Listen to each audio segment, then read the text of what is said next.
Just when you thought the season was chalk, Week 7 smacked us upside the head.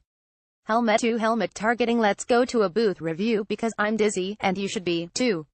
Turns out, halfway through the season, half of what you thought you knew about 2017 is BS. Alabama-Clemson 3. Forget the rematch for a moment. After Syracuse Orange took out the Tigers on Friday night, that looks about as likely to happen for the nation championship as Baywatch 2 does getting greenlit. Sooners vs. Pokes for the Big 12. TCU Horned Frogs looks like a playoff team, or, at least, it should be ranked in the top 4. Oklahoma Sooners jumped on the back of its quarterback with the big mouth and even bigger heart in the Red River Showdown. But OU and Oklahoma State Cowboys are still looking up at the Horned Frogs. Clemson Tigers and Florida State Seminoles run the ACC. Miami is the league's only undefeated team, and everyone in the Atlantic Division is looking up at NC State Wolfpack. These two are dead men walking in the SEC. Ed Orgeron has his job back at LSU, and Kevin Sumlin may well hang on at Texas A&M Aggies after improving to 52. Meanwhile, Butch Jones might as well turn in his cliches, along with his clipboard. It's Sue over in Knoxville. Brett Bielema. Arkansas Razorbacks better watch out too, and who knows about Gus Malzahn at Auburn Tigers. Ohio State Buckeyes is out of the playoff. The Buckeyes have won 5 straight after being embarrassed 3,116 by the Sooners.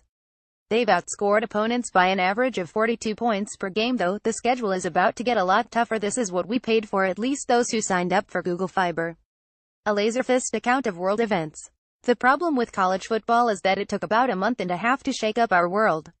That adds up to 3 top 10s going down this week alone. For starters, when the top 25 ballots come out, voters will have to think long and hard about keeping number 2 Clemson in the top 4. Losing to Syracuse 2,724 on Friday night is one thing. Playing quarterback Kelly Bryant at all is another. Bryant looked hobbled with his injured ankle before he was knocked out with a concussion. When freshman Zara Cooper had to come in cold, that sort of did it. There is every chance this is the Pittsburgh Panthers' loss Clemson suffered in 2016. The Tigers may merely regroup and win the rest of their games.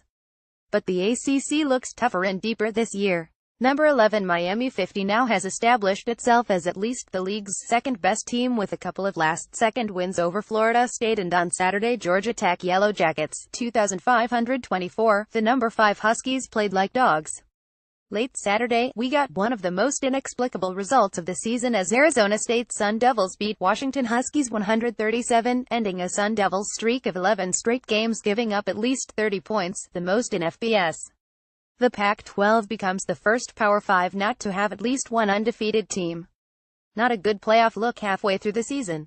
Arizona State beat its first top 5 team in 21 years. The Canes have literally fought a Hurricane Irma and emerged as a feel-good story of the season's first half. Darrell Langham has caught the 2 biggest passes of his life the last 2 weeks. First, he beat Florida State with a last-second touchdown pass. Langham, a junior, came into Saturday's game with 4 career catches. He caught 5 for 100 yards against the Yellow Jackets. With that goatee, Mark Richt is starting to look like the guy who cleans your pool instead of the coach cleaning opponents' clocks. Hey, whatever floats your houseboat in Coral Gables, Florida Gators. In year 14 since joining the ACC, hope is alive for the Canes finally winning their division title. There is something special going on here, goatee guy said. It's a good thing they don't pay Gary Patterson by the hour. The TCU coach had weighed out 2 weather delays with the rest of the number 6 Horned Frogs at Kansas State Wildcats. 7 hours after the game was supposed to start noon ET, 5 hours after it actually did start, TCU 60 remained the Big 12's best playoff hope with a 266 win over K-State. If you're counting, there were more weather delays too than Wildcat touchdowns, none.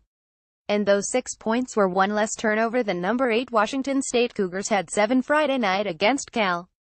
The Cougars may be done, but their coach isn't with this epic rant. What happened in Baton Rouge, Louisiana, on Saturday certainly won't play well in Auburn perhaps for the rest of the season. No 10 astronomical units blew a 200 first-half lead, losing to LSU Tigers 2,724. Halfway through that game, Gus Malzahn looked like he was coaching a playoff game. At the end, Gus was watching his back. The winds can shift quickly on the plains. Oh, and remember Coach O, you're not going to believe this, but Orgeron's Tigers 52-31 SEC control their own fate in the SEC West. The Butch Jones watch is getting just plain boring. The end of his tenure is inevitable. The over-under on Tennessee Volunteers' next touchdown is open-ended. After a 159 loss to South Carolina Gamecocks, the Vols haven't scored a touchdown in 10 quarters or since the fidget spinner was still in. Speaking of fads, number 9 Ohio State ISNT 1. When Nebraska Cornhuskers' J.D. Spielman scored in the third quarter at Lincoln, Nebraska, that ended a streak of 97 consecutive points by the Bucks against the Huskers. After losing to Oklahoma in Week 2, the Buckeyes made Nebraska their 5th straight victim. The Buckeyes are back in playoff contention. The Big Ten schedule gets real again in a couple of weeks against Penn State Nittany Lions. They don't ask how, they ask how much you can take. In the case of Mayfield, he took a lot. Oklahoma won the Red River Showdown by gritting its back and jumping on the back of its quarterback. You know, the one with the big mouth and even bigger heart. Number 12 OU's 2,924 win over Texas Longhorns started out like a game it should have won by 4 touchdowns. Then the Horns gritted their own set of choppers. True freshman Sam Ehlinger looked like he had carved his name in this game's noble history, rallying the Horns back from a 20-point deficit. In the first of what we should all hope is their own 10-year war, this was a classic between Lincoln Riley and Tom Herman. There was a point late in the fourth quarter when a trainer was reaching up under his pads of Mayfield, massaging his right shoulder. That was the one a Texas defender fell on in the second half.